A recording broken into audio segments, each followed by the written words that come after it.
저에게 은근히 잘해주는 걸 느끼기는 했었는데, 그때까지는 연애라는 것도 누군가를 좋아할 때 나타나는 행동 같은 것도 잘 모르던 시기였기 때문에 그냥 친한 친구라고만 생각을 하고 있었는데, 저에게 갑자기 고백을 해온 거예요. 민지야, 나 너 좋아해. 우리 사귈래? 뭐?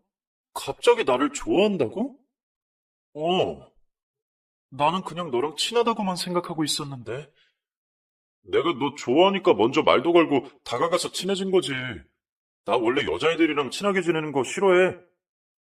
알았어, 생각해볼게. 나는 아직 너를 좋아하는 건 아니라서. 고민해보고 꼭 얘기해줘. 저는 정확하게 일주일 정도 지켜보다가 그 고백을 받아줬어요. 그 전까지는 몰랐는데 그 남자애가 저한테 하는 행동들이 다 저를 좋아하는 마음에서 나오게 된 거라는 게 느껴졌거든요. 그리고 그런 사실에 마음이 설레기 시작하면서 저도 그 아이를 좋아하게 되었어요. 우리 사귀자. 나도 너 좋아. 정말? 우리 그럼 오늘부터 1일이다? 그 친구의 고백을 받아들인 이후로 중학교를 졸업하고 고등학교에 들어가기 전까지 3년을 사귀었어요. 그러다가 고등학교를 각자 다른 곳으로 진학을 하게 되면서 자연스럽게 헤어지게 되었죠. 솔직히 어릴 때라서 3년 동안 사귄 거라고 해도 친한 베프처럼 매일 붙어 다니고 같이 밥 먹고 놀러 가고 이런 수준이었기 때문에 큰 아쉬움을 느끼지는 못했던 것 같아요. 그냥 서로 연락이 뜸해지면서 자연스럽게 그만 만나자는 말이 나오게 되었고 그렇게 헤어지게 된 거였죠. 근데 제가 고등학교 1학년 초까지는 그 친구를 만나고 있는 상황이었는데도 불구하고 저에게 호감을 보이고 있던 같은 학교 다른 반 남학생이 제가 헤어지자마자 바로 고백을 해서 또 만나게 되었는데요. 나름 잘생기고 그 학교에서도 유명한 친구였기 때문에 바로 승낙을 했습니다. 그때는 저도 연애라는 게 재미있는 거라는 걸 알게 된 때라 제가 그 친구를 잘 모르고 좋아하는 마음이 크지 않았는데도 그냥 만나게 되었어요. 하지만 그래도 저는 한 번 만나면 꽤 오래 만나는 스타일이라 그 친구와는 대학교에 들어가서 2학년이 되는 시기까지 만났습니다. 역시나 각자 다른 대학교로 입학을 했는데요. 대학교에 들어가 보니 이전에는 몰랐던 세계들이 제 눈앞에 펼쳐지더라고요. 제가 만나고 있는 친구보다 잘생기고 잘 나가는 사람들이 많이 있었어요. 사실 고등학생 때까지는 얼굴이 잘생기면 다 좋았는데 대학교에 와보니 공부 잘하고 똑똑한 사람이 더 멋있고 좋아 보이던 거 있죠. 물론 그렇다고 해서 제가 바람을 피운 건 아니었어요. 짧지 않은 시간 동안 만난 그간의 정도 있었고 저도 만나면서 그 친구를 꽤나 좋아했기 때문에 다른 사람들이 눈에 더 멋있어 보인다고 해서 마음이 더 가지는 않더라고요. 근데 그 친구는 아니었던 것 같아요. 서로 다른 대학을 갔는데도 불구하고 인연을 잘 만나왔는데 군대에 가서 바람이 났더라고요. 그 학교 동기가 저보다 면회를 더 많이 가면서 자연스럽게 그 둘이 바람이 난 것 같았습니다. 결국 그 길로 바로 헤어졌어요. 저는 바람핀 사람 2번 쳐다볼 만큼 멍청한 사람도 아니었고 저도 나중에 가면 갈수록 좋아하는 마음보다는 습관과도 비슷한 거의 정 때문에 만난 게 컸기 때문에 바람을 폈다는 사실을 안 순간 정이 확 떨어졌어요. 그래서 그 길로 제가 먼저 찾아가 헤어지자는 선언을 했습니다. 처음에는 저한테 미안하다면서 울면서 매달리더라고요. 하지만 가차없이 잘라냈어요. 더 솔직한 말로는 이런 경험이 처음이었기 때문에 좀 상처받은 것도 있었어요. 그래서 다시는 만나고 싶지 않아서 그 자리에서 헤어졌습니다. 그 뒤로도 저는 연애를 몇 번 더 거듭하면서 한 번도 짧게 만나본 적은 없었어요. 물론 썸이라는 것을 통해서 스쳐 지나간 인연들이 있기는 했지만 그 기간은 아주 짧았고 저의 연애는 거의 삶의 절반 이상을 차지할 만큼 긴 시간으로 이어졌습니다. 그러다 2년을 만난 사람과 결혼을 결심하게 된 사람을 만나게 되었어요. 처음에 그 사람을 만난 건 소개팅 자리였습니다. 직장 동료가 거래처 사람이라면서 너무 좋은 사람이니까 한번 만나보라고 하더라고요. 저도 마침 그 첫 연애가 딱 끝났을 무렵이라 바로 승낙하고 그 자리에 나갔어요. 근데 자리에 나가자마자 솔직히 외모에 조금 실망을 했었어요. 저보다 나이 차이가 4살밖에 안 되는데 더 노안처럼 보이더라고요. 여태까지 숱하게 연애를 하면서 늘 외모도 어느 정도 되고 스마트하고 사회적으로도 잘 나가는 사람들을 많이 만났었기 때문에 실망스러운 건 어쩔 수 없더라고요.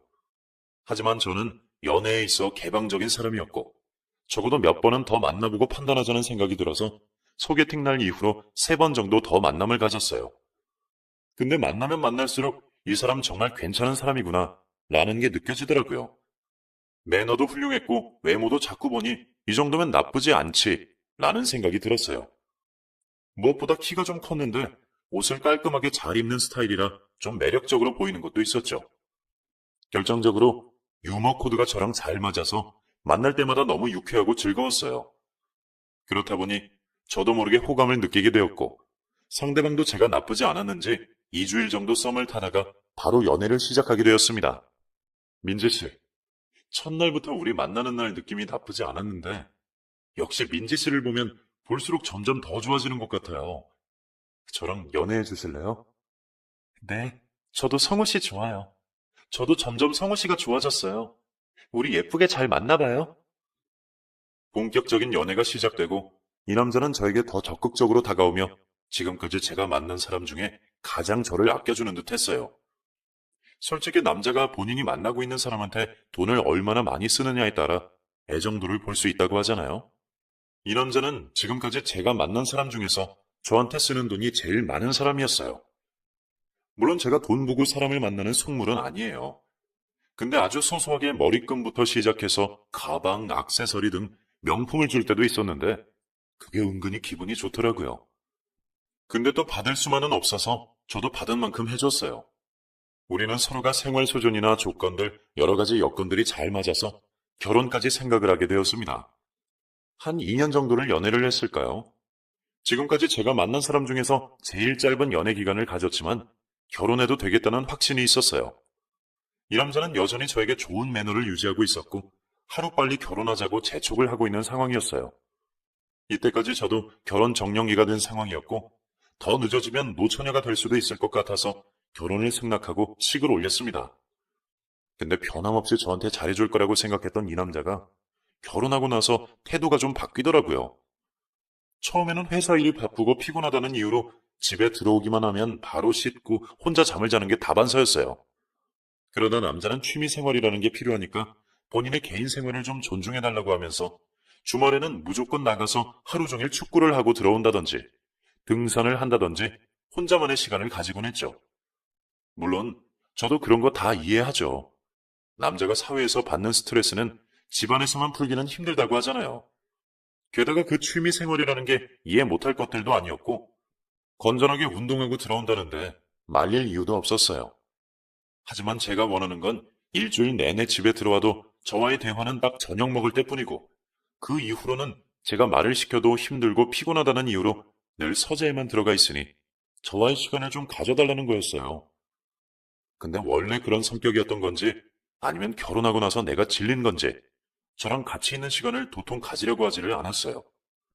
여보, 당신 나랑 결혼한 거 맞아요? 나 진짜 너무 외로워. 당신 취미생활 하는 것만큼이나 나한테 좀 신경을 써줘요. 내가 이 집 가정부도 아니고 집안일도 나 혼자 다 하고 저녁까지 다 차리고 치우는 것도 너무 힘들어. 나도 밖에서 일하는 사람인데 나만 이렇게 산다는 게 말이나 돼요? 하기 힘든 것은 냅둬. 하라고 강요 안 할 테니까. 처음부터 힘들다고 말을 하면 되지. 왜 이제 와서 화를 내는 거야? 뭐라고요? 당신이 언제 한번 나한테 신경이나 썼어요? 내가 말할 틈이나 줬냐고요? 왜 이렇게 사람이 변했어요? 결혼 전에 당신 모습이 진짜가 맞았는지 정말 의심스러워. 그것도 이것도 다 나야. 꼭 결혼을 했는데도 그렇게 신경 쓰면서 살아야겠어?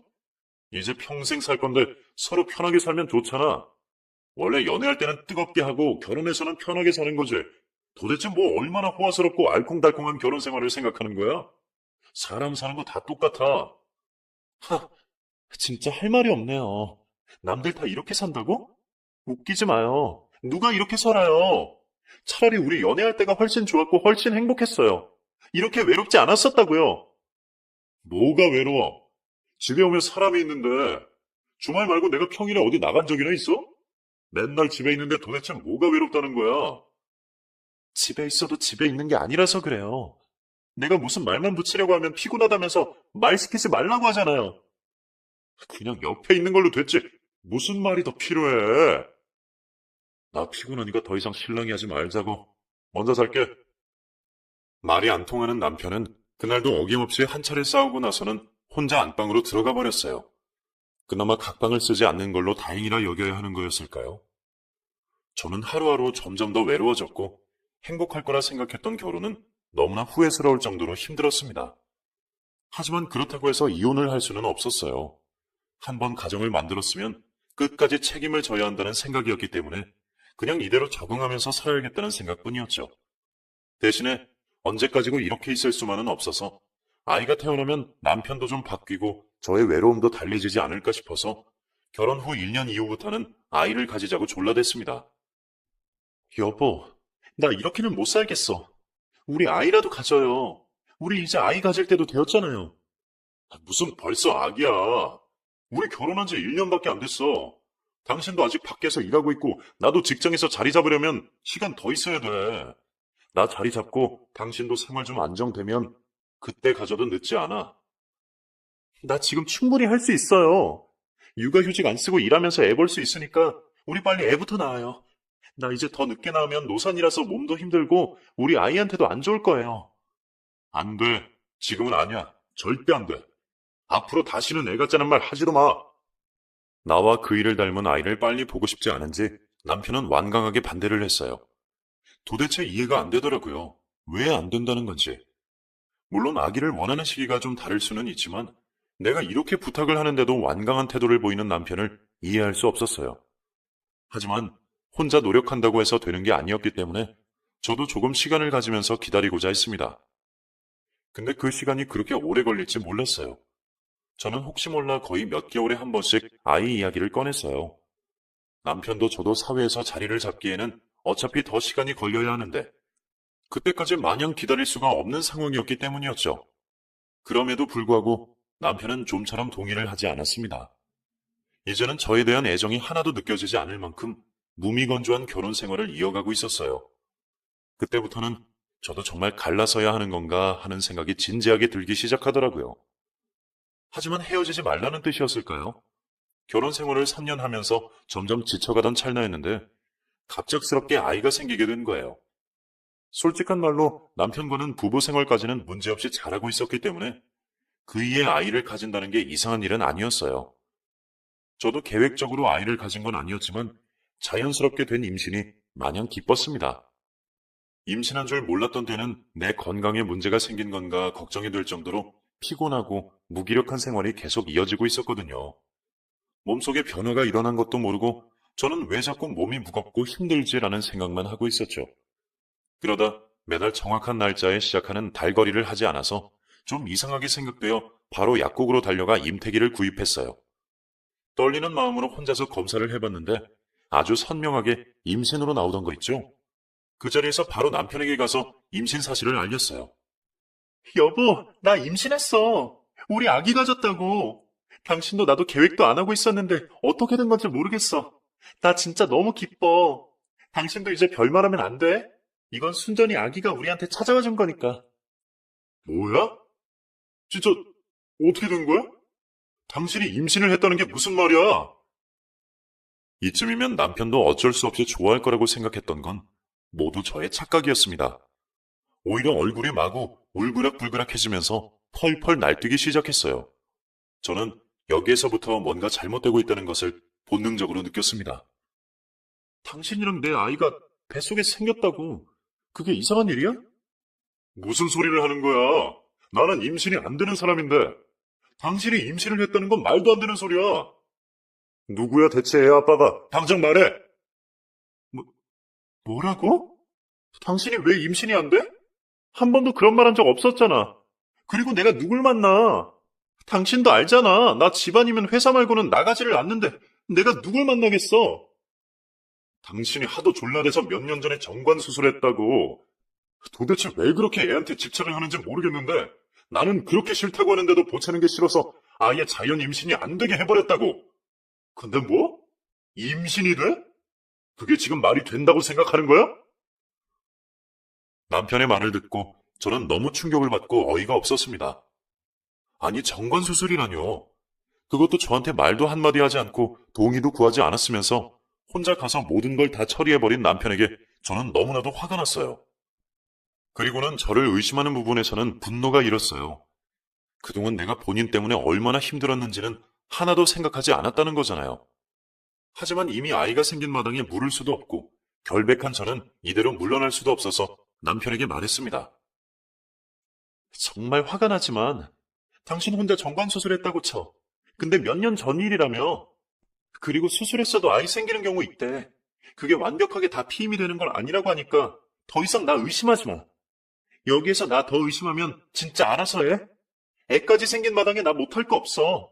우리 애 지키기 위해서 나 뭐라도 할 거야. 제 말에 완전히 쫄았는지 남편은 아무 말도 하지 못했어요.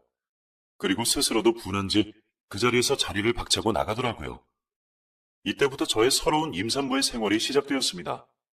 그 전에도 남편은 집안일이라고는 거들떠보지도 않았고 저에 대한 배려가 거의 없었지만 이후부터는 아예 방도 따로 쓰면서 저를 사람 취급도 하지 않기 시작했어요.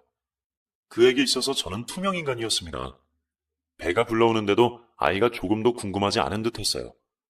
남들은 먹고 싶은 것도 남편에게 다 말하면 사다 주고 집안일도 잘해준다는데 저는 임신한 몸으로 회사도 다니고 집안일도 하고 출산 준비까지 모든 걸 다 혼자 했습니다. 병원에 가는 것도 물론 혼자였어요. 남편에게는 감히 같이 가자고 말도 꺼내지 못했죠. 종종 엄마가 같이 가주시기는 했지만 엄마에게는 저의 불행한 결혼 생활을 말하는 것도 너무 죄송하고 창피해서 늘 남편은 바빠서 같이 못 온다고만 이야기를 했었어요. 그 와중에 고맙게도 아이는 제 뱃속에서 잘 자라주었습니다. 제가 정신적인 스트레스를 너무 많이 받아서 임신 초기에 살짝 고비가 오기도 했었지만 다행히 아이는 잘 견뎌주었고 건강하게 잘 태어나 주었어요. 아이를 낳을 때는 꽤나 고생을 많이 했습니다. 첫 아이라서 그런지 가 진통부터 시작해서 거의 24시간을 꼬박 아팠어요. 집에 혼자 있는데 배가 아프기 시작해서 혼자서 119를 불러 병원으로 갔습니다. 그리고 엄마만 불러서 옆에서 도와달라고 하고는 모든 것을 다 혼자 견디고 해결했어요. 아이는 좀처럼 나오지 않았고 하루를 고생시킨 뒤에야 유도주사를 맞고 나서 태어났어요. 그래도 예쁜 모습으로 태어나준 게 저는 너무 고마웠습니다. 의사 선생님도 엄마를 힘들게 하기는 했지만 그래도 팔다리 정상적으로 나오고 체중도 딱 적당하니 잘 태어났다고 칭찬을 해주셨어요. 어려움 속에서 출산을 했지만 그토록 원하던 아이가 있다는 것 하나만으로도 저의 모든 힘든 기억들이 씻겨 내려가는 듯 했어요. 그리고 남편의 사랑 없이도 아이랑만 잘 살면 되겠다고 생각하며 기쁨의 순간을 보냈습니다.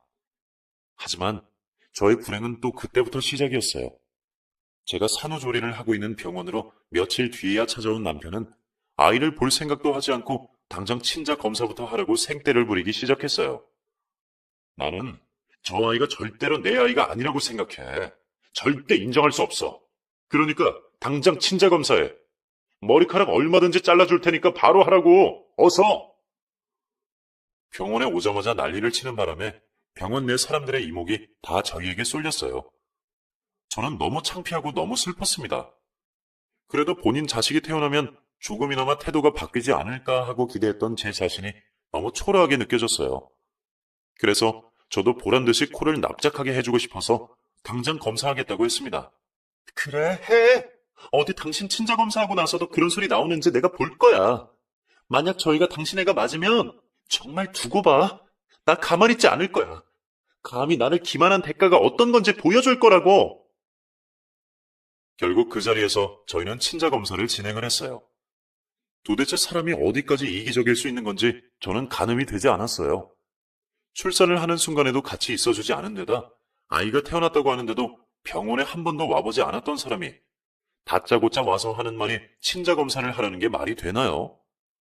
시부모님조차도 저에게 미안해서 얼굴을 들 수 없다고 말씀하실 정도였으니 남편의 태도가 어떤지는 다들 짐작이 되실 거예요. 친자 검사 결과가 나올 때까지 저는 남편에 대한 분노를 가라앉히기가 힘들었습니다. 제가 상상하고 원했던 결혼 모습은 결코 이런 게 아니었어요. 싸우더라도 곧 바로 화해하고 웃으며 밥 먹고 같이 TV보다 잠들고 그런 아주 소소한 것들을 원했던 건데 그런 작은 것조차도 저에게 허용이 되지 않는다는 게 너무 서럽고 힘들었습니다. 하지만 이제 와서 물을 수도 없는 거라 저는 일단 친자 검사를 기다리고 있었어요. 시간이 지나고 검사 결과가 나왔습니다. 그때는 저희 엄마와 시댁 가족들, 남편까지 다 모여서 검사 결과를 보기로 했어요. 그 사이 저는 조리원에서 퇴원을 해서 집에 있었고 저희 집으로 모두 다 모였을 때 떨리는 마음으로 검사지를 펼쳤습니다. 근데 저는 긴장될 게 하나도 없었어요. 정말 결백했기 때문이었죠. 제가 누구를 만나서 누구 애를 가지겠냔 말이에요. 독수공방을 하는 한이 있어도 지금껏 바람 한번 펴보지 않고 만나는 사람에게 충실하게 살아왔던 저였기 때문에 거리낌 없이 검사지를 봤어요. 그리고 남편 역시 어디 보자라는 식으로 아주 눈에 불을 켜고 지키고 있더라고요. 근데 이게 다 무슨 일인가요? 검사지를 펼치고 결과를 본 순간 남편을 제외한 모든 사람들이 다 졸도할 뻔했습니다. 검사 결과는 친자가 아니라고 나왔기 때문이었어요. 저는 그럴 리가 없다며 정말 눈을 비비고 다시 한번 살펴봤지만 결과는 역시나 불일치였어요. 너무나 정확하게 써져 있는 그 글씨를 보면서 저도 모르게 다리가 풀려 주저앉고 말았습니다. 그의 남편은 기세가 완전히 등등해져서 난리를 치기 시작했어요. 거봐, 내가 뭘 했어? 뭐? 어디 한번 두고 보자고? 내가 내 아니라고 했지? 어디서 감히 바람 피고 와놓고선 그렇게 당당한 태도를 보이는 거지? 이제 당장 말해. 내가 가만두지 않을 거니까. 누구야 대체? 애 아빠가 누구냐고? 저는 대답할 수 없었어요. 정말 아무도 없었기 때문이었어요. 결혼 생활 내내 외롭기는 했지만 누군가를 따로 만나면서까지 그 외로움을 달래야겠다는 생각은 조금도 하지 않았었어요. 오히려 그럴수록 더 아이를 간절하게 원했지 결단코 누구를 따로 만난 적은 없었습니다. 스스로도 놀라 아무 말도 못하고 있는 제 앞으로 갑자기 시동생이 나와 모든 가족들 앞에 무릎을 꿇었어요. 이건 또 무슨 상황인가 싶었던 저는 그의 행동을 보면서 경악을 금치 못했습니다. 그것은 비단 저뿐만 아니라 그 자리에 함께 있던 남편까지도 입을 벌리고 다물지 못하는 상황이 벌어지고 말았어요. 미안해요. 죄송합니다. 어머니, 아버지, 그리고 사돈어른, 이 아이, 제 아이 같아요. 아니, 제 아이가 확실합니다. 뭐라고? 그 소리를 들은 시아버님은 뒷목을 잡고 쓰러지기까지 하셨어요. 너무 놀라 얼른 다가갔지만 바로 정신을 차리시고는 가차없이 시동생의 뺨을 때리셨습니다. 너 뭐하는 놈이야? 뭐? 네 조카 새끼 놈이 네 자식이라고? 지금 그게 말이 된다고 생각하냐? 어째서 저 애가 네 애야? 세아가 네가 말해봐라. 니네 무슨 사이야 대체? 저도 차도 이해할 수 없는 상황에서 번뜩 지나가는 상황이 하나 있었습니다. 정말 말도 안 되는 상황이라고 생각했지만 그것 말고는 설명할 수 있는 길이 아무것도 없었어요. 이제 와서 밝히지만 놀랍게도 시동생과 저는 제가 결혼하기 전 남편을 만나기 바로 직전에 만나던 연인 사이였습니다. 그와는 5년을 연애를 했고 사회생활을 하면서 처음 만난 사람이었는데 서로가 서로를 너무 사랑해 5년을 심하게 싸우면서도 만났어요. 그는 제가 일하는 회사에서 얼마 안 되는 거리에 있는 직장에 다니는 사람이었고 이상하게 늘 점심을 먹는 동선 안에 그 사람이 있곤 했어요. 우연이라고 하기에는 너무 많이 마주쳤던 우리는 서로에게 신경을 쓰고 있었죠. 그러다가 그 사람은 어느 날 갑자기 저에게 다가와 고백을 했어요. 아주 멀리서 지켜보고 있었어요. 민지라는 이름도 우리가 서로 마주칠 때마다 당신의 동료에게서 처음 듣게 되었죠. 저도 이제는 친근하게 그 이름 불러보고 싶은데 괜찮으시다면 저랑 만나주실래요? 저도 당신 이름 알아요, 민찬씨. 좋아요. 천천히 우리 알아가봐요. 그렇게 만남이 성사된 게 연인으로 발전되어 5년의 시간을 함께 보내게 되었어요. 그는 분명 좋은 사람이었지만 저와는 많은 것들이